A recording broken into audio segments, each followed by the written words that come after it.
Welcome, I'm Darren, and I'll be your guide today as I look at the 1996 Collect-A-Cards Olympics, the Centennial Games Olympic Collection. It's kind of a complex name. Now, I want to start off by apologizing because I wanted to do this and the 1996 Upper Deck set at the same time, but that was looking at about being roughly a 35-minute long video, so it was asking a bit much, so I went ahead and I split it into two. So this is going to be a player light look at sports cards, but it's still a very interesting card set, and it gets really interesting there at the end. So it's this is a card set that I don't think can really be stepped away from, but it is pretty complex, or it's not really complex as much as it's chaotic. So I'm going to try to pull everything together so that you really can follow along.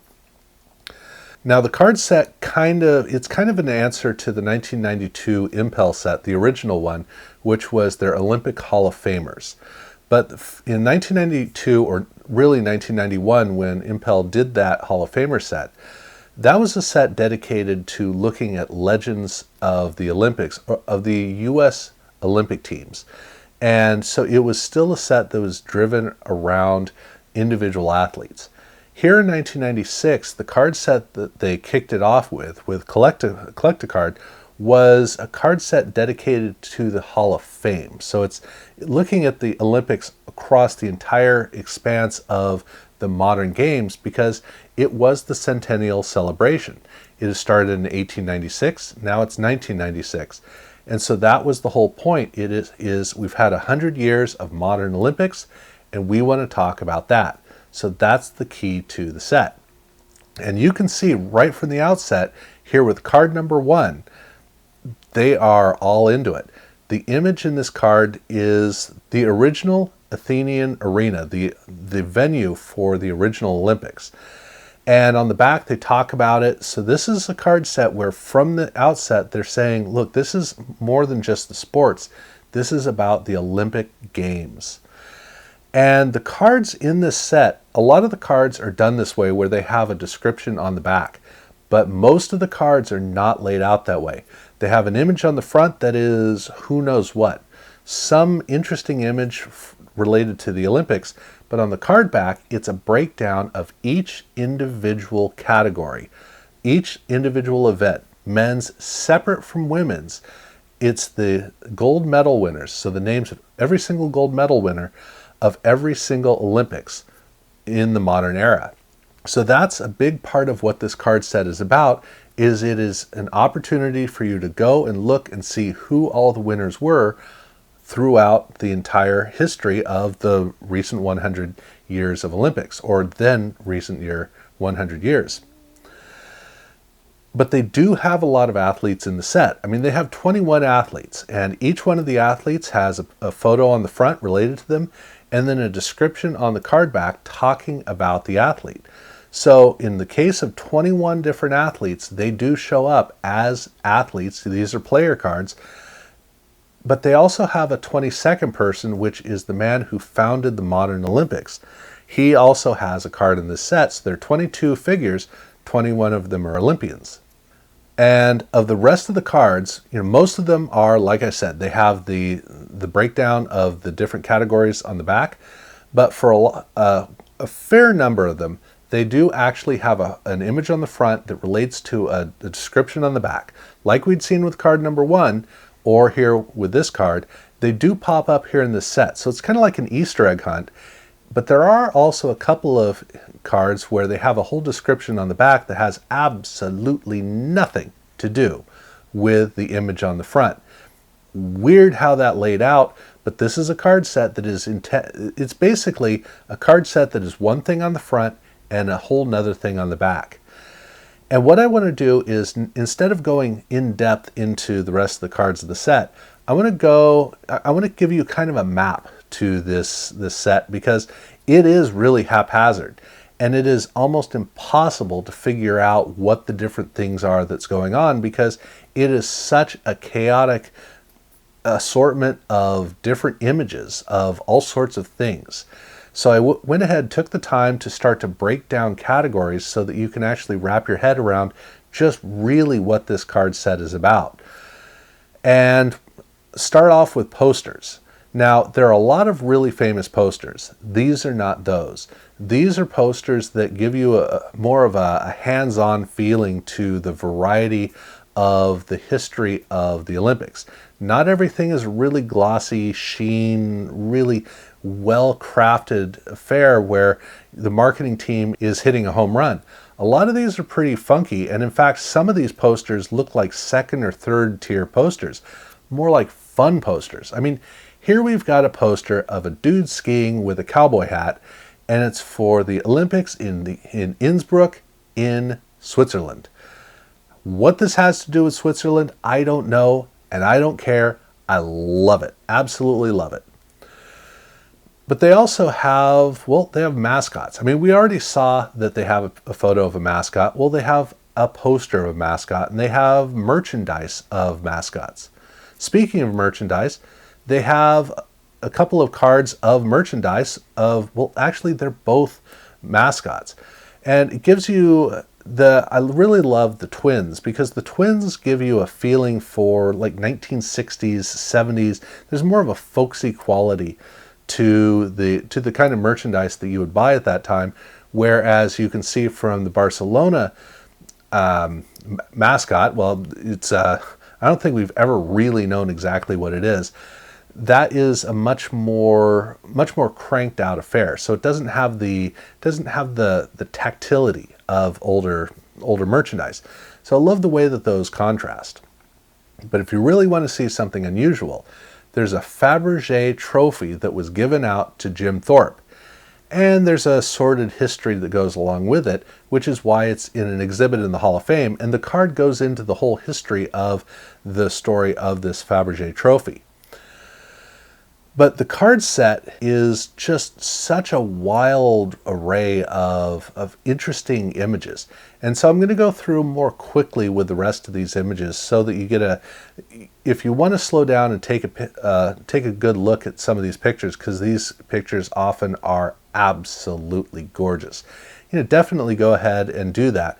But I want to go through and hit these in a pretty basic way, so that you at least do get to see a pretty broad range of images from this set, including statues. We have classical statues, we have modernist statues. You already saw the bicycles from earlier in this video. And then you also have the Olympic torch, or the cauldron for the Olympic Games. And the cauldron is the symbolic, it is the most important symbol of the game. So this is the thing that is the spirit of the game. And you want that cauldron to be really prominent in the game. And man, they got to take some wonderful photos of those. But then what about the opening ceremonies? You get some really great pageantry with just the sheer magnitude of the spectacle of these opening events. You also have the parade of flags, you have the lighting of the cauldron, you have all of this stuff going on. And then there are some images that are just great images for the sake of great images. I mean, getting to include the Olympic rings in some shots just for, just to make them look cool. Or unique opportunities to photograph athletes in ways that you don't normally see. Just throughout this card set, there's so much of this stuff going on. It's a lot of fun to explore it, but you got to take the time and look at each individual image. But again, it's about the Hall of Fame, and so they have a couple of shots of the Hall of Fame. They have a shot of the interior of the Hall of Fame, they have a shot of the exterior, the grounds, but they also have a card that's dedicated to the flame. There at the Hall of Fame, they have an eternal flame, which looks gorgeous. But on the card back, they talk about the importance of the flame, because that really is the core element of the Olympic Games. The idea that they lit the flame in 1896 and it's still alight today. So that was the card set itself. And as you can see, the card set is not really built around athletes. It's built around the memory of the game for the last 100 years. But they do have some interesting things thrown in that make this card set feel more normal, which is inserts. And the first insert is a 1 per pack. Well, it is a POG, or I'm just going to refer to it as a disc, because POGs happened in 92 through 94, and by this time, POGs weren't really happening. There were two card sets, or sort of card sets, in 1996 that released these discs. One of them was the Michael Jordan Milk Caps. The other one was here with these Collect-A-Cards, where they have, like I said, in every single pack, they have one of these discs, which is brushed metal on the front with whether it's a medal or a seal. They have, the back is very basic, but it tells you which Olympics this went with. And they have a rainbow border around the outside where the cutting is not very good, and so the border can be kind of distracting. But you might notice that you've got a silver and you've got a gold disc on here in this display. Well, they're not parallels. It either comes as a silver disc or as a gold disc. That's just the way that they approached it. But this 20 disc set is, again, one per pack. But if you're at a much different rate, if you're incredibly lucky, you might get an exchange card for an actual gold card. Now, the exchange cards, obviously, it's a little late to cash them in, but if you do get one of the cards, it has an embossed seal on it, but more significantly, it has a serial number on it. And the reason for that is because the card that you would have sent in to get is a gold card, but it has a serial number stamped into it. And something interesting about this card is it's actually a mini card. The card is buried inside of a laminate, and the laminate is a normal card size, and then the gold card is smaller within that, but it's also sealed within. So the front of the card and the back of the card is still the laminate, so you never touch the gold card inside, or even the serial number. The serial number is buried inside of there. So it's a really cool, gorgeous little mini card that is about as unusual of a card as you're ever going to find. But there is an end date for redemptions, and most of these cards were not redeemed, which means these are pretty rare. I've only ever come across one of these in all of my time searching for this video. So yeah, the exchange cards are a lot more common than the gold cards. But it is nearly a gram of gold. So it is actually made of gold, or made with gold.